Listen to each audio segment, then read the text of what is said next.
activate my video when I'm done? Yeah, just take off your video. Perfect. Okay, we're gonna go live in 3, 2, and 1. Welcome to our remote access program. We'll begin shortly. Welcome to our remote access program. We will begin shortly.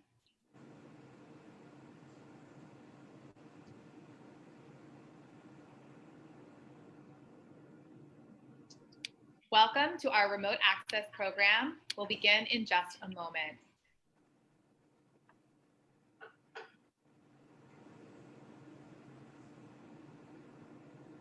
Welcome to our remote access program as a sideline conversation of the Democratic National Convention.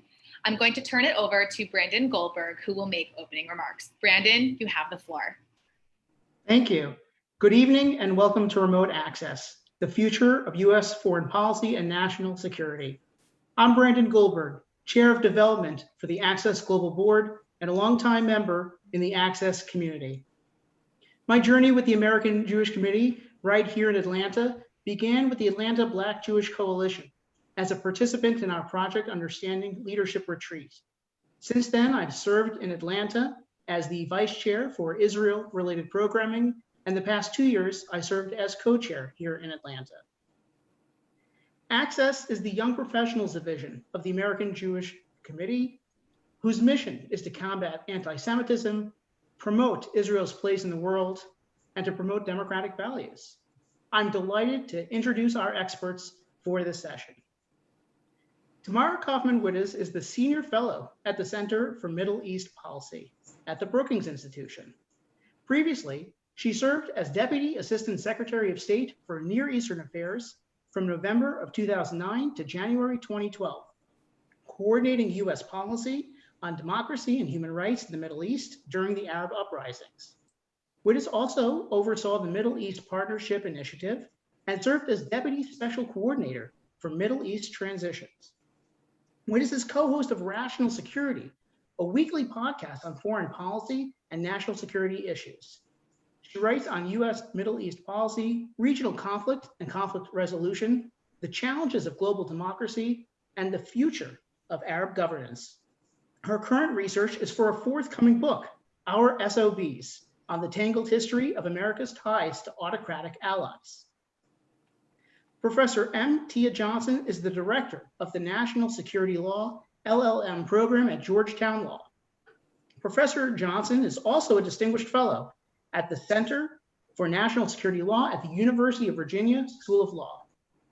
Immediately prior to her appointment at Georgetown, she served in the Obama administration as the Assistant Secretary for Legislative Affairs at the U.S. Department of Homeland Security. Before that, Professor Johnson was the Senior Advisor to the Director at the U.S. Immigration and Customs Enforcement. Professor Johnson retired from the U.S. Army Judge Advocate General's Corps, where she specialized in international and national security law. In 2002, she became the first African-American female to be selected and promoted to the rank of colonel in the U.S. Army's JAG Corps' 227-year history. In her final assignment, she served as the Senior Military Assistant to the Department of Defense General Counsel. Ambassador Cindy Courville is a trusted strategic policy advisor with over 30 years of experience in national security, international affairs, conflict management, international conflict resolution and management, policy, education, negotiation, mediation, and gender integration. As the first U.S. ambassador to the African Union, Ambassador Courville strengthened U.S. policy positions and strategically implemented policy priorities. She developed international strategic public and private partnerships, prioritized U.S. resource allocation efforts, advanced bipartisan support and collaboration with congressional members, and as a former special assistant and senior director to the president of the National Security Council, she's widely credited with developing strategic U.S. partnerships, facilitating alliances, negotiations, and communications in Africa. Please join me in welcoming these esteemed panelists. Without further ado, I'll now hand it over to Dana Steiner, Director of Access Global, to moderate our conversation. Dana, you have the floor. Thank you, Brandon. And thank you, Tamara, Ambassador Courville, and Professor Johnson for joining us today in this very important discussion. We are so happy to have you. I want to remind everyone that you can submit questions for our panelists by using the Q&A function at the bottom of your screen. I first want to say, before we get into the moderated conversation, I am so blown away by the incredible resumes and bios that were just read aloud. What an incredible group of women, what incredible panel that I get to be a part of. I'm just so grateful, and really thank you all again for taking time out of your busy day to be a part of this conversation on the future of US foreign policy and national security.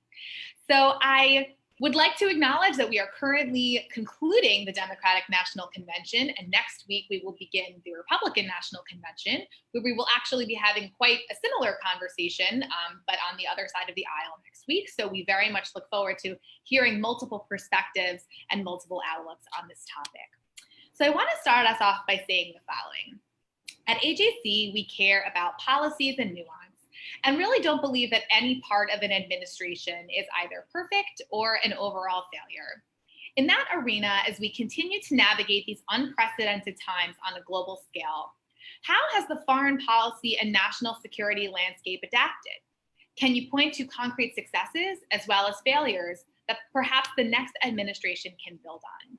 I think what we'll do is we'll start wherever my screen is currently pointing to the first person. So Professor Johnson, would you like to start us off? Well, thank you, Dana, and thank you for inviting me to participate. And yes, I'm in awe of these women. That is a tough question. What the notes I wrote when you were saying that is rebuilding the World War II, the post-World War II institutions. Because they have been systematically deconstructed under this administration. And so that's where the next administration really does need to start. We need to reacquaint ourselves and reintegrate ourselves into some of these institutions, as well as, shore up our bilateral partnerships and let our allies know that we are, in fact, and can be the reliable partners that they had known for over 50 years. That's day one. That's the starting point. And then, we can build on other issues. I think the second thing is to, of course, I grew up in the military. And so strategy is a big thing with us. And we need to go back to the ideas of grand strategy and playing for the long game.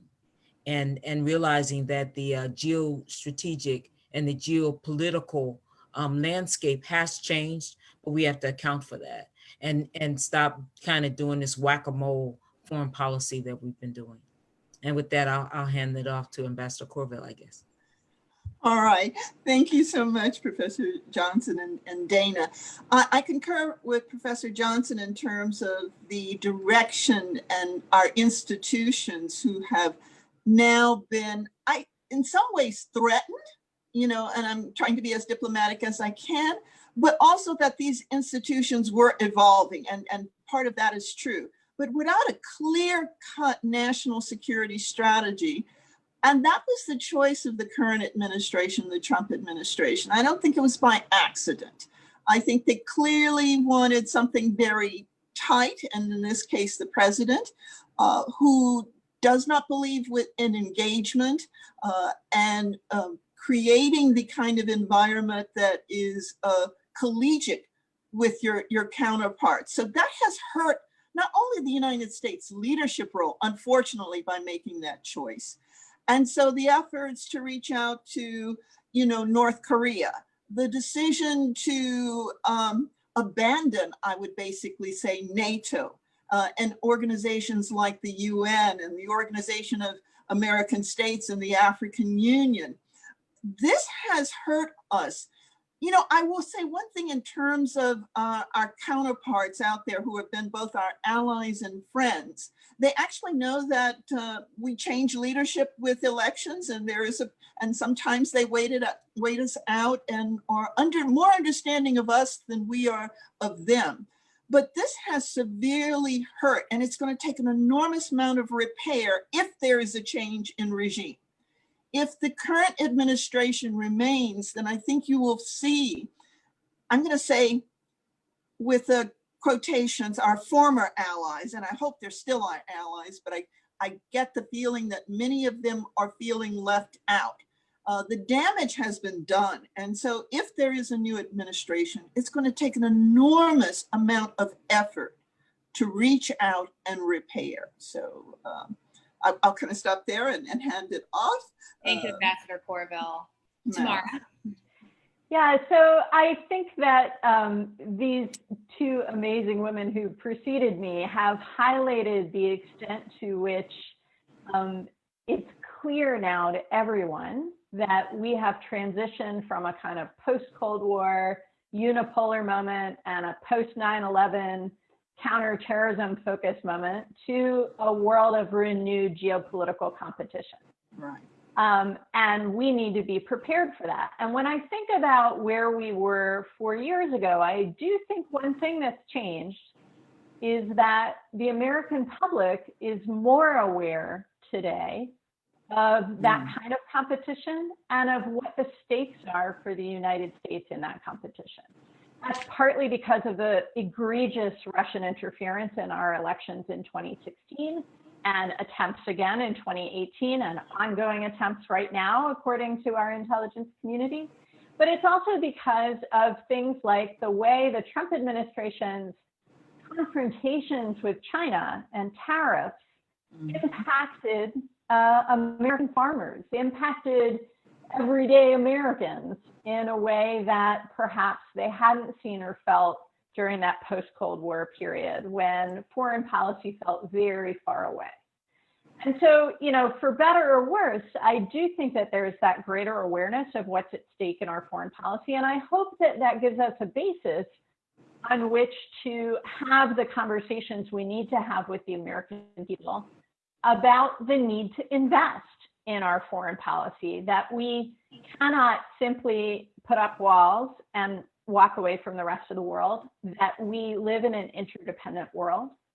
And the pandemic, of course, underscores that as well. But competition doesn't have to mean conflict.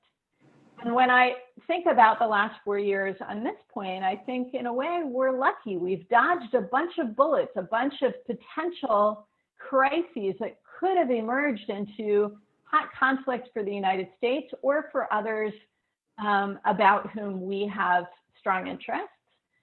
We managed to escape. If you think about it, just in January, we were on the brink of a military confrontation with Iran in the Persian Gulf. I mean, we forget because so much has happened since then, but it was not very long ago. And so the kinds of skills that Ambassador Courville was emphasizing that have been so neglected over the last few years, the skills of institution building, coalition building, dialogue with allies, conflict resolution, those are the things that let us succeed in this global competition without having to deal with hot conflicts that cost so much. Thank you so much, Tamara. And you know, it's been discussed, the concept of the long game and the long term, and that's certainly something that AJC honors in our 114-year history. We've been in it for the long game and certainly know that it's these relationships and this trust that you speak of, which is so critical in building these kinds of relationships. So this actually really segues very nicely into my second question. In which we all know we are currently, I think now it's 74 days out from November 3rd, we are currently entering a presidential election year. So in each of your respective opinions, what do you think we can expect from a foreign policy and national security agenda if we are to see a Biden presidency or a continued Trump presidency in 2021, I guess, technically? Whoever wants to start can definitely take this one. Tamara, maybe because you finished, maybe you want to start with this one. Okay, sure. I'll kick it off with a focus on the region that I spend most of my time on, which is the Middle East. I think that what we've seen from the Trump administration is two sets of policies that don't that have not fit together well and that don't really take account of everything that's going on in this region and the way it affects our interests. So on the one hand, we've seen what they call maximum pressure on Iran, this pulling out of the nuclear agreement, intensifying sanctions, and sort of an attempt to push Iran into conceding on a whole set of issues, not only in the nuclear file, but in a bunch of other places as well. And then simultaneously, this sort of boundless green light to a number of regional partners, some of whom, you know, we have a lot of shared interests with, and some of whom we have a few shared interests with and big differences with. And they have taken those green lights, some of them, in very unconstructive directions that have harmed American interests. If you think about the Emiratis and the Egyptians, and the Qataris and the Turks, you know, selling weapons to either side of the civil war in Libya, intensifying a miserable conflict and sending more refugees toward the shores of Europe. And, you know, it did not have to be that way, but they felt like they could get away with that because they felt like the Trump administration was not going to stop them. Saudi Arabia, we can talk about just egregious violations of human rights and of basic norms of international relations, like planting spies in Twitter, you know, attempting to kidnap Saudis on American soil. And that's before we even get to the horrific murder of my friend Jamal Khashoggi. So our allies, our partners in this region have taken this green light in some really horrific directions. A new administration is going to have to, therefore, engage in a reset, both on Iran and on our partners. And we all have a shared interest in constraining Iran's behavior in the region that is destabilizing and harmful to our friends and our interests. We have an interest in preventing Iran from becoming a nuclear power. That's one we share with a lot of countries around the world. But we have to find ways to channel our shared interests into a shared vision of how to pursue them. And that's what I hope to see from a new administration. Wonderful. Thank you so much, Tamara. Ambassador Courville. Okay, I would like to pick up from Tamara in terms of the engagement. If we have a second Trump term, then I don't see much change in the strategy. A failure to use our experts, in particular our diplomatic corps, putting our military in the position where they is untenable in terms of engagement with our allies, whether it's in the Asian Pacific arena or Latin America or Africa. We are not engaging. And we're putting, basically, we're putting the men and women's lives in the military at risk because the threats are still real. On a political level, the Trump administration continues to give, whether it's implied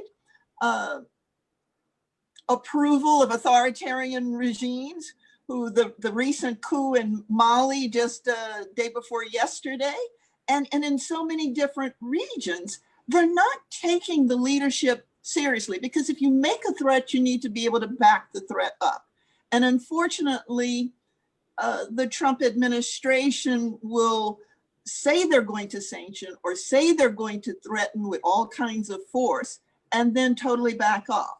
So there's no real fear in the sense of, are there real consequences? And so when Tamara, you talked about Iran, what threats are real to them? When you've been threatened this long, and the current, foreign minister was my classmate in graduate school in Denver. So I look at that. Now, the Biden administration, based on what we hear in the campaign promises, is about re-engagement. And dealing not just with military threats, but the economic threats that COVID-19 has caused, with ripples across the globe, as well as the pandemic itself in countries who have little or no infrastructure to deal with this disease. Here we're facing that. It's rebuilding the State Department. And talking about, for your young listeners, your young professionals, we're going to really need them to come on board, because the senior State Department leadership, for the most part, the ambassadors, those seasoned professionals who run the embassy, have left because conditions have been horrific inside the State Department. I have to say that our military professionals, in terms of the culture, know how to salute smartly. So they've engaged, and I will defer to Professor Johnson here, they kept their head down and doing what they need to do and trying to engage with their other military counterparts. So we've got rebuilding on the political front, re-engaging on the economic and taking our place. Most certainly, whether it's healthcare is a national security threat. So COVID-19 is a national security threat, the pandemic, not just to us, but to the world.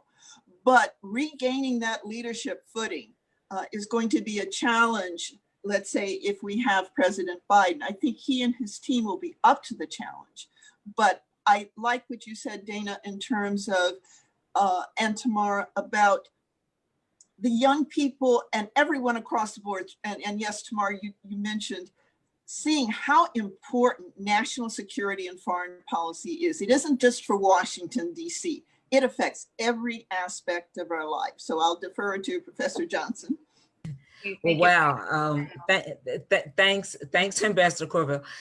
I'm going to abstract it out a little bit because we've been very specific, and I noticed a comment in the chat. So I'm gonna back up. I'm gonna do the professor thing. I'm gonna kind of back up a little bit, and one of the things that both of us, or all three of us, have been talking about, and it's because when you're in the national security world, you tend to think of what we call the instruments of national power, and we call them the dime. And so diplomatic, informational, military, and economic. And so you will notice that in both Tamara and Cindy's comments, they have touched on various aspects of the dime. And so that goes back to my original comment of, that we need to, in order to regain our leadership position in the world, we need to be able to coordinate all tools of national power in furtherance of some objective. And that's where, as Cindy was saying, we see, and Tamara pointing out, where we see this disconnect, whether it's in how we are executing foreign power in a regional space or how we are executing it globally. And so again, as I went back to that whole idea of grand strategy, Cindy mentioned that, the national security strategy, which is the document that implements that and articulates that for the nation, that's so vitally important. And again, that ties into what we have all touched on, the post-World War II institutions, because those institutions were then part of that dime. They fell within the various categories. NATO being military. Everybody thinks about NATO being military. Actually, NATO is a political organization with a military arm. People don't realize, they see the troops in uniforms and don't realize it's because the partner nations have contributed forces to that. So again, we need to reinvigorate. We help create these organizations in the post-World War II context. They were incredibly helpful in both bringing in stability in the world, providing economic stimulus and creating the space for economic growth. Again, the diplomatic arms and the diplomatic institutions, things like the UN. And so, yeah, like I said, on the abstract, whatever administration, whomever is the next administration, understanding that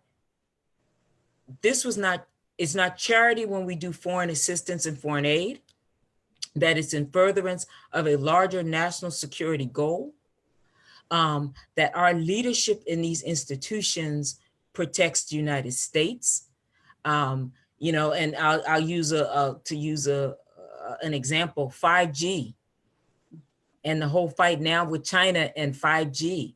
Well, if we had been engaged in those processes, China could not have occupied that space. Similarly, when we withdraw from nations that are either in conflict or having governance problem, leadership abhors a void. Somebody is going to fill the space, and the space is going to be filled by our peer competitors. So right now we're looking at China going into countries in Africa. We, as Tamara opened out, we're back almost into the Cold War scenario. We are in a geopolitical contest with Russia. And we see Russia flexing its military arms. I mean, just this week, it's this whole issue of, is it going to absorb Belarus?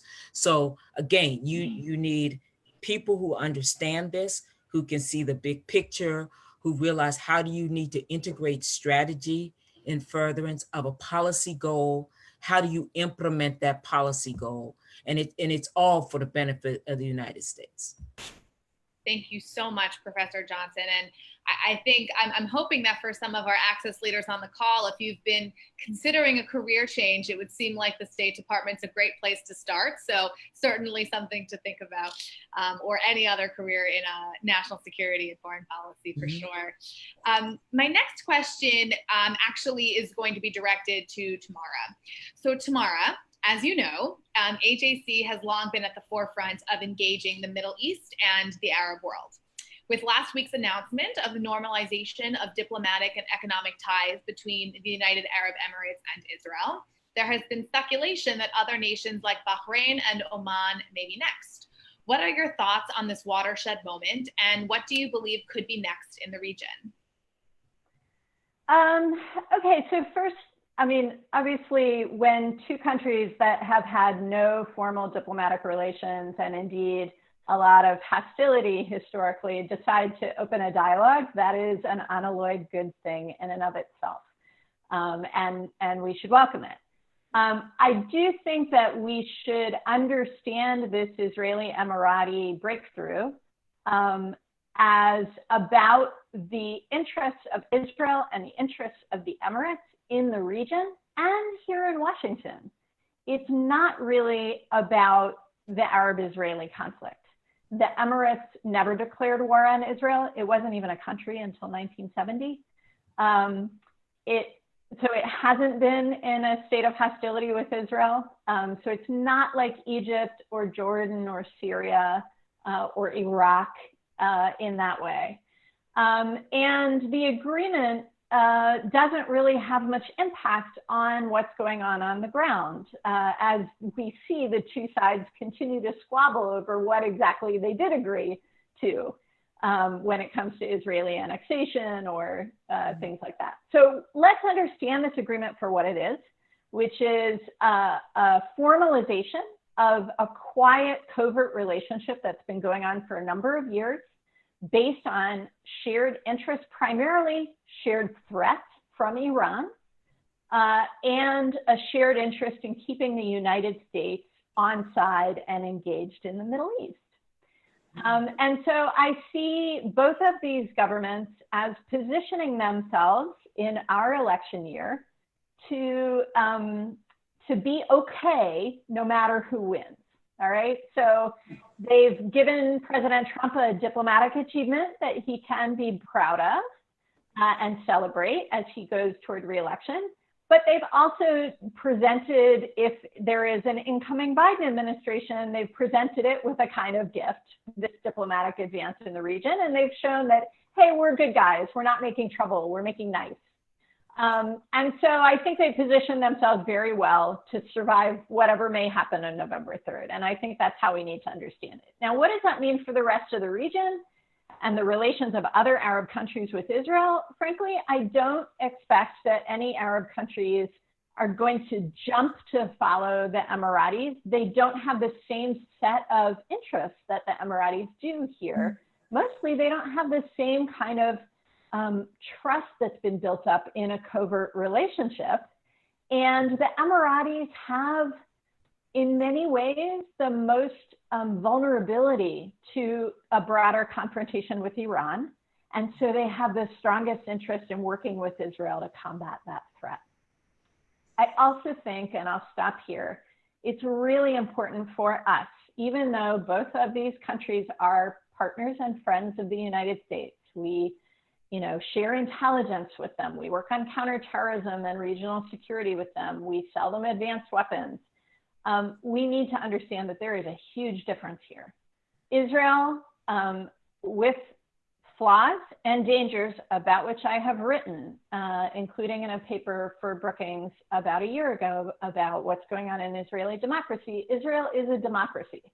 It is an open society. It faces a lot of challenges to that democracy, particularly if it chooses to annex territory in the West Bank and does not achieve a two-state agreement with the Palestinians, but it is a democracy, and those shared commitments to democratic values and open societies are something that glue us together in our partnership. The Emirates is a federal system of 7 princely states. It is an intensely repressive surveillance state, increasingly repressive, empowered by Chinese technology and Israeli technology. And it is not a state that is accountable to its citizens in the way that we believe governments need to be accountable to their citizens in order to be successful and stable. So as we celebrate this diplomatic breakthrough, we need to be aware of the vulnerabilities in each of these partners. Thank you so much, Tamara, for that really thoughtful insight, and we really appreciate that perspective. I'm going to turn it over to Professor Johnson and Ambassador Courville for our next question. You both have extensive military and defense backgrounds. And looking back at the previous 2 administrations and their policy agendas, their foreign policy agendas, I wanted to share a quote by a foreign policy expert from the Foreign Policy Research Institute who mused on the following idea. 2 things are clear. The first is that Trump is utterly unique and the apotheosis of Obama. The second is that Trump and Obama are creatures of the age, governing in an era of security and social division under the shadow of Iraq. What do you make of this idea? Looking ahead, do you believe that a foreign policy on the Biden administration would reflect this concept? Well, I'll start us off. And if I am thinking of how we define that concept, almost godlike in the Greek myth or ethos. And if I had to say from a personality standpoint, I would probably see Trump from his previous history to now to see himself as the person in control. Whereas I see Obama more as the negotiator, engager, still recognizing the power that he wielded as the president of the United States. So under the shadow of Iraq, I would, and I'll defer to my colleagues on this, I don't quite see it in that context. While Iraq is fundamentally important, it was a situation, a war that you could say both inherited in terms of engagement, but the forever wars that we said, and we still have forever wars, and I don't think they're not going to go away anytime soon. Maybe more low intensity kind of conflict, and we've shifted in terms of form of kind of conflict. I think in terms of almost failed state situation, and unfortunately in the region to have such a huge entity in that position is problematic for the US and problematic for the region. So you can say we've destabilized the region. Well, you got Obama, bin Laden, that didn't change the situation. And we didn't do nation building the way we thought we were going to do it under the Bush administration. And regime change is always a risky business. And if you don't have to do it, you shouldn't touch it. And if you're going in, I think we go back to Colin Powell, if you break it, you own it. And yes. So we have to own it. So from that situation, I think the presidential styles of the 2 leaders, I don't see the Trump administration feeling responsible and much more isolationist in its approach. I'll go in, I'll come out, I'll pick and choose, so a la carte. Whereas when you are the world superpower, and while that shining star is, a bit tarnished, we still bear responsibility. I would say we have abdicated that responsibility and left our allies. And I think Tia talked about that in terms of structure from the military standpoint, the grand strategy. There is no clear grand strategy. DOD most certainly has written one. The ability to execute it is not there. And so the leadership, and when you put your military leadership in that position, you have undermined our capability and capacity to respond, and you've undermined our national security. We've handicapped our intelligence community in such a horrible way.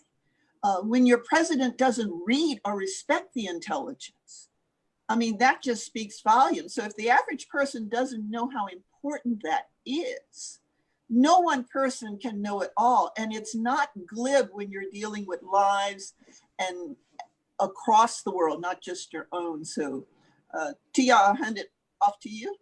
Oh, Thank you, Ambassador. thank you. Yeah, it goes back, and again, I think Tamara said it. But we have to think about how we have progressed geopolitically.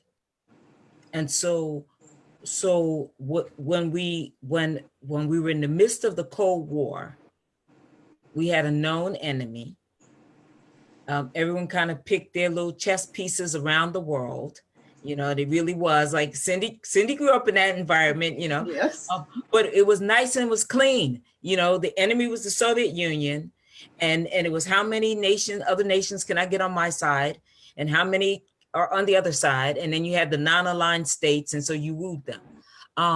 But there was a certain level of stability that was there.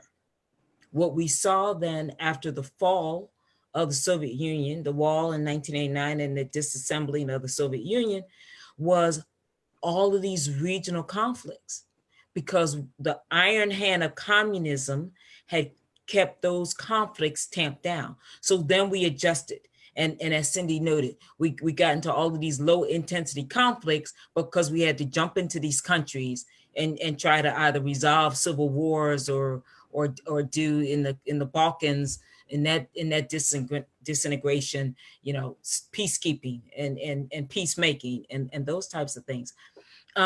And so then from that, then we kind of went into, as the world was kind of trying to reset, and we emerged at the standing, superpower with folks who were trying to ascend to challenge us. We had 9/11, and then all of a sudden now it's not nation states we're fighting. It's transnational terrorist organizations that have the firepower of nation states. And so we had to adjust to that. And so we are still coming out of that, but as all three of us have noted, we're starting to shift back into either, either the dueling superpowers, or I don't know, how would you say three? Because we have China wants to be a peer competitor.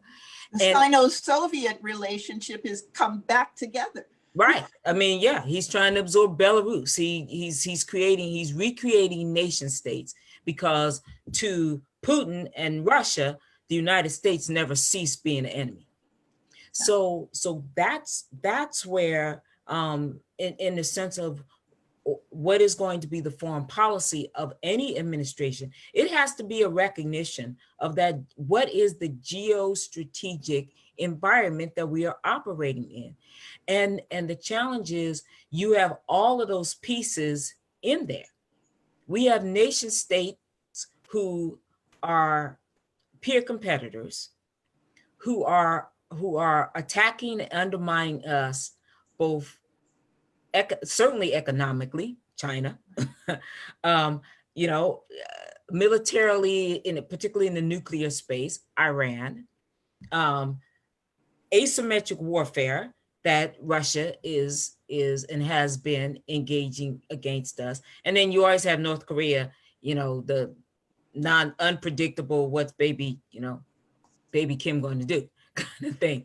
So an incoming administration or continuing administration, they've got to recognize that it's in many ways multi-dimensional chess that's going on, and be able to address each one of those. You can't just address the nation state peer competitors and forget that we have these failed states that are spiraling into conflict, because it is in fact those failed states that we've been stuck in these never-ending wars.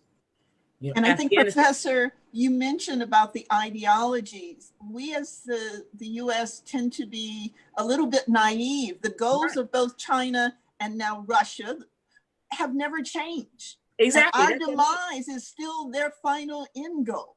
Right. And so we have moved away from engagement to put that at bay, and we abdicated our economic engagement and responsibility by outsourcing everything.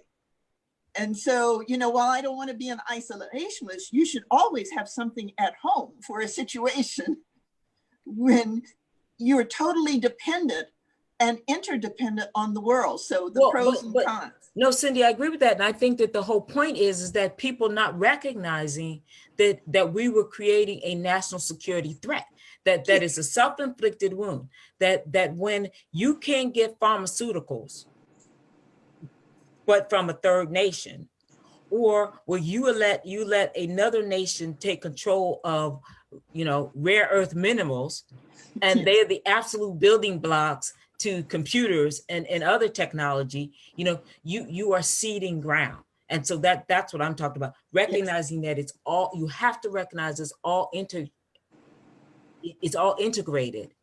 and you must address it in an integrated manner. Mm-hmm. And so that's where I'll end there. That any administration, I'm not going to say Trump or Biden or what, any administration has got to recognize that, and come up with policies that are going to address that, and that are implementable, Yeah. And so yeah, and that's where kind of the pitch for your audience. That's where we need the young minds. We need the creativity and the innovation. We need them to come into this area, this practice. I'm a lawyer. I did national security law, but diplomacy, the economic minds, I have an intel background. we need folks, in our intelligence corps. Because they need to understand the economic systems, the political systems, the ideologies that are fueling these things. Thank you so much, Professor Johnson and Ambassador Courville, for your wonderful assessment. I don't know, Tamara, did you also have something you wanted to add to that question? Boy, I don't know how much I could possibly add. I think that was a wonderful summation, and I couldn't agree more with Professor Johnson that this is a great time for young people to get involved in public service and foreign affairs. There are so many opportunities, no matter what your special skills are. That's amazing. And I see one of our questions came in, which we'll ask after I ask my final question. So this is actually just a reminder to folks, if you have questions for our panelists, please feel free to use the Q&A box. We would love to share your perspectives. The last question that I have concerns the future of the field. We've talked a little bit about the future of the work, the future of foreign policy, but we're talking now, and you've all discussed the idea that we are looking for the next generation. And while there are a growing number of women and folks of color in foreign policy and national security, I will confess that in my perusal of many, many esteemed and incredible institutions, it wasn't always easy to find folks of color and women at the forefront. So my question that I have for you, and certainly it's not an easy one, is what can we continue to do to diversify the field for the future? And say, well, Tamara helped create an organization for yes, that. Let's talk about LC Wins, please. Thank you. Yeah, thank you for the plug. So yeah, I, with a group of a few dozen other amazing women, including Professor Johnson, helped set up an organization about a year ago called the Leadership Council for Women in National Security. And, you know, I think where we were coming from is that as women, we had managed to push through to relatively senior levels, both in government and out, at a time when there were not very many women. So we were very conscious of the obstacles that we managed to overcome and also the ones that were still there. But we're also very conscious of the fact that the pipeline on gender is full. If you look at graduate schools of international affairs like Georgetown SFS or the School of International Service at American University or the Fletcher School, more than half the students are women. Right. And so it's not a question of filling the pipeline. It's a question of making sure that the structures are there to bring people into the pipeline, nurture their careers, develop their skills, sponsor them as they move up in the field. And that means that we have to make the case and really enforce the expectations on the people who are in the rooms choosing who gets to move up and who gets the opportunities.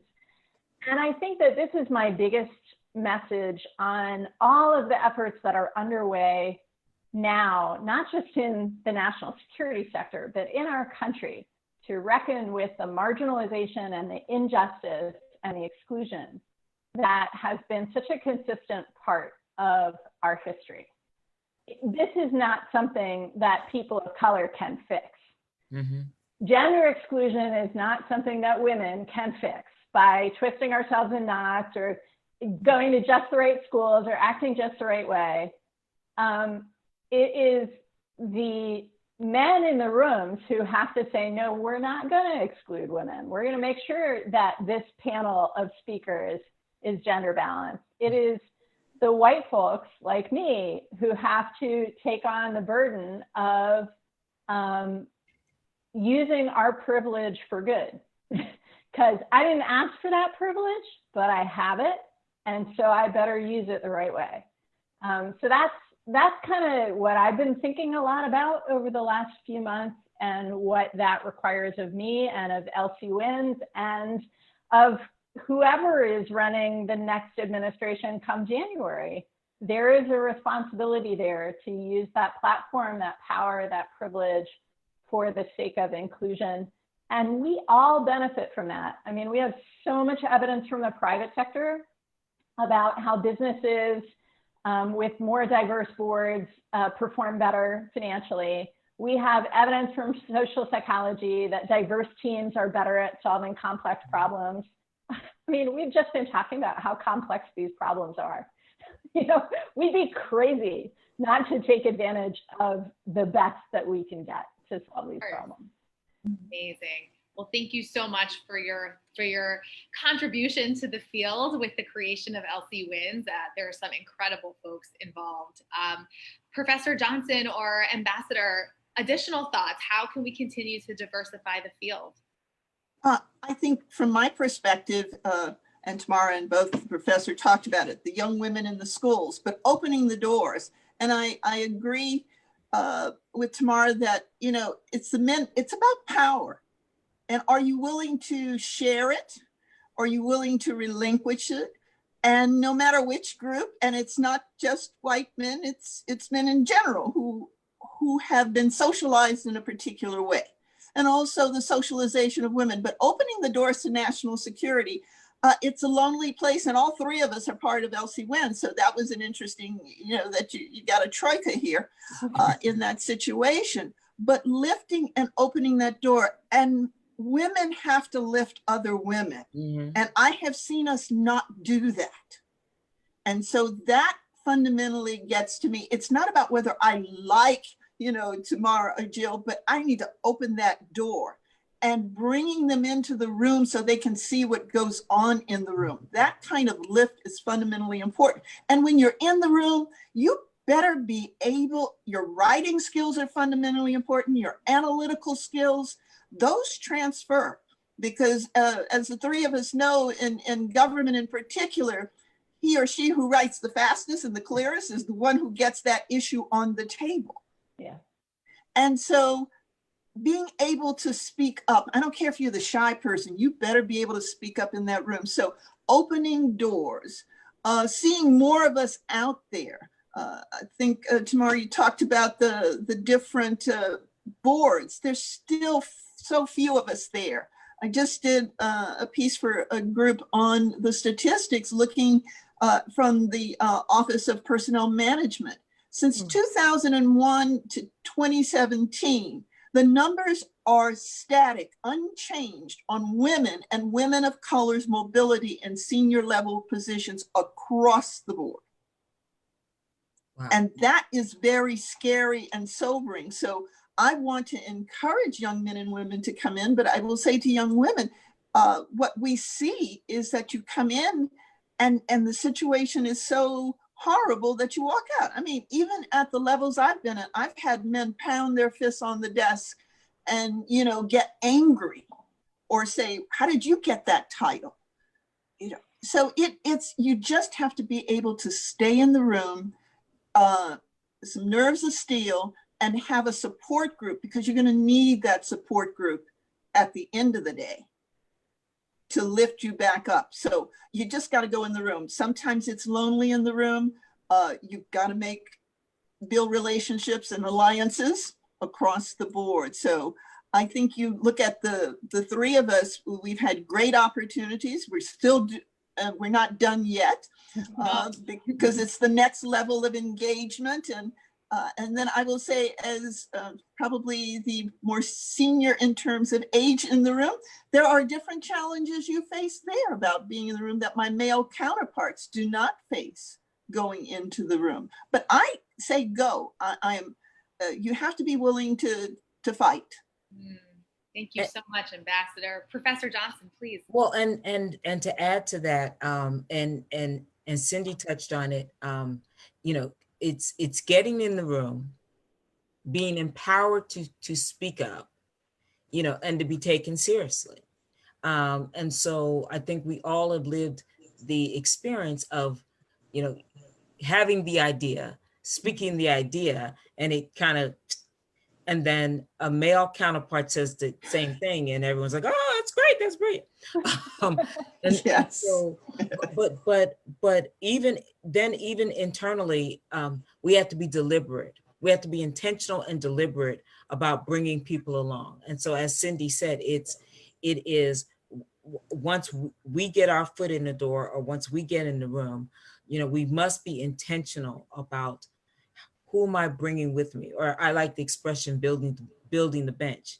You know, I always have tried to be intentional about building the bench. That was one of the reasons why when I was asked if I would become the director of the National Security Law LL.M program, yeah, I saw that as an opportunity within the institution to help build the bench, get more women into national security law, you know, and I served in that capacity. I'm actually not it anymore. They hired the permanent director. But for while I did it, you know, I was very much about, you know, we need to accept more women, get them into the program, you know, push them out there into the national security agencies, and be bold and audacious. Because again, often women will, we will self-cancel, you know, we'll self-exclude. We'll look at a job description and say, oh, I don't check off every last one of those boxes, so I'm not going to bother to apply. And our male counterparts are not like that. Right. You know, not only might they not check the boxes, I mean, they may get one box and they'll figure they'll talk their way through the rest of them. And so we have to be bold in that regard also. And also too, there are times you just have to volunteer. If you're in the room, you know, volunteer. You know, be the one to take on that project, or, you know, go into that space that maybe is outside of your comfort zone. but that's how we develop skills. That's also how we get to be known, and how you start to build a reputation. And that's what becomes so vitally important, because you do need to stand out. Yes, thank you so much. This was such a thoughtful discussion, and as I love the expression, if she can see it, she can be it. And I think that the three of you really embody that mantra so well. And I know we have so many amazing male allies who are on the call today and who are involved with AJC and are doing such phenomenal work. I know that for ourselves within Access, we spent a lot of time trying to ensure gender equity, and it's something we continue to build, and the same within AJC. And we're so grateful to have the three of you as role models to look to in this space. It looks like we have time for perhaps one question from our audience, because we had such a robust and amazing conversation. So I will just say that this comes from our incredible Access Global Board President, Nathaniel Goldman, based in New York. And his question is, besides voting, what can young Americans do to voice our support for American leadership and activism on the world stage through the use of the State Department, foreign aid, and international institutions? Whoever would like to take the question can start. I would, in terms of the institution, so yes, voting is fundamentally important. Being aware of the issues, getting into those positions. I left academia and went into the intelligence agency and was a political military analyst.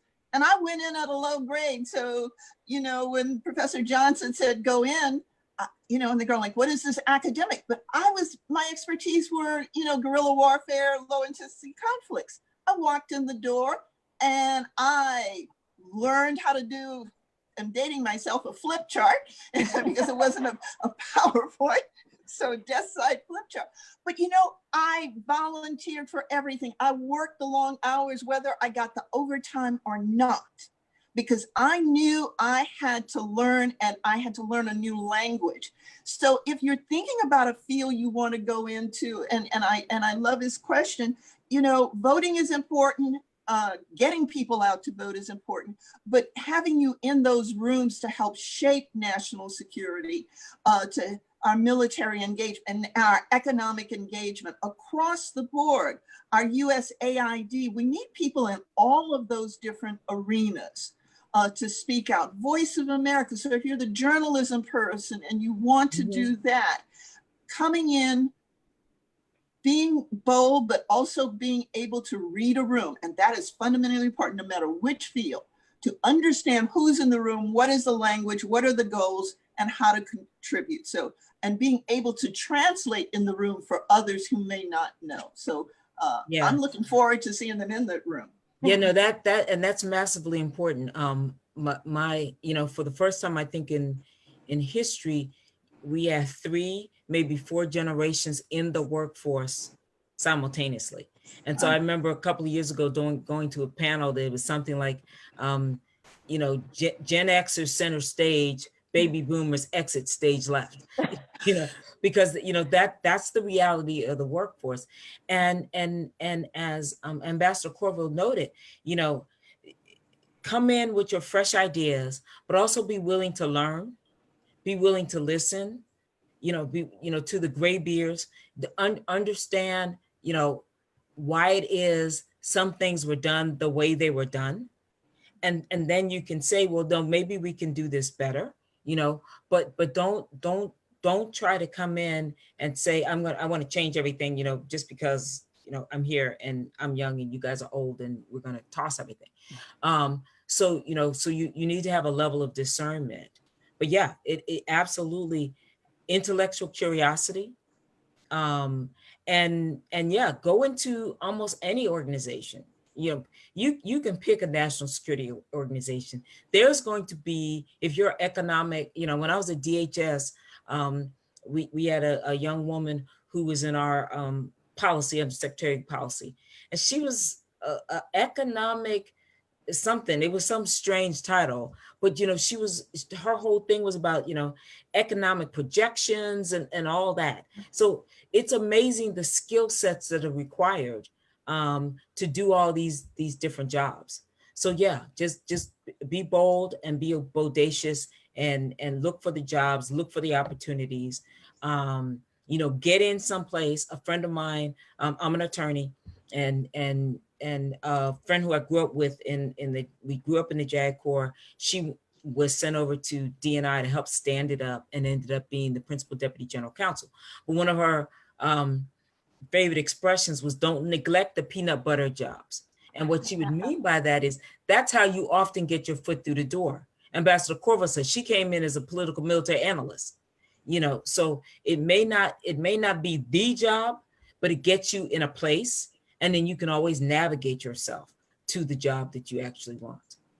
And there's no, my philosophy, there is no bad experience. You can learn from everything and you build upon it.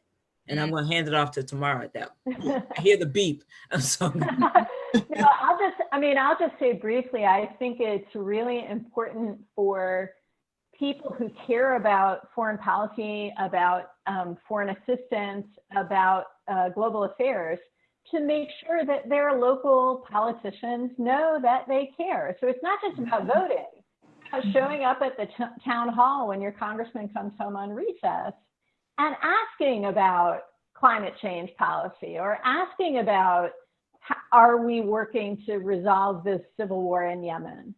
You know, it's partly just that, because I think a lot of national level politicians assume that your average American doesn't care about foreign policy, and we know now that we need to care. And then there are all these ways that we see this stuff being relevant at the state level and the local level. I mean, if you think about Los Angeles, right? The largest port in the country. Think about the stakes the city of Los Angeles has in trade with China. That is not some federal issue out in Washington. That's a local economy issue if you're in LA. Or the farmers in the breadbasket who could not, you know, sell their grain. Exactly. You know, who couldn't sell their soybean or couldn't. So I just think that we see now all the ways in which global affairs affect our day-to-day lives. That creates a huge number of problems. But what is government about? What is public service about at the end of the day? It's about solving people's problems. When it's working right, that's what it's about. Yes. And that's the opportunity that you have. Right. And Tamara, when you said that about, you know, your local, my master's thesis was on the politics of desegregation. I focused on state and local government and made the shift to international relations, where my dissertation was on the liberation movement in Zimbabwe. Yeah. You know, so, you know, you can make those leaps, and it was all interrelated. So thank you for saying that. And that's that intellectual curiosity, that intellectual agility and flexibility. Because as we all know from the jobs that we did, that was tantamount to you being able to do your job. You had to have that, you know, intellectual agility, because you just never knew what problem you were going to be confronted with. And, you know, you had some tools in the toolkit, but you had to use what you had to use. So. Definitely. Well, global affairs gymnastics feels like a great major to do in college. And we are just so grateful for your participation in tonight's panel. It was such a fascinating conversation on the future of foreign policy and what we can expect in 2020 and beyond. So I want to thank each of you for joining us this evening. And I want to thank everyone for joining us on this call. If you have not participated yet in AJC's Advocacy Anywhere programming or AJC's convention programming, you can find out what's coming up next at ajc.org/advocacy anywhere or ajc.org/conventions. Thank you all for a wonderful evening, and take care and be well. Goodbye. Thank you. It was a pleasure. Thank you very much. Bye-bye. Bye.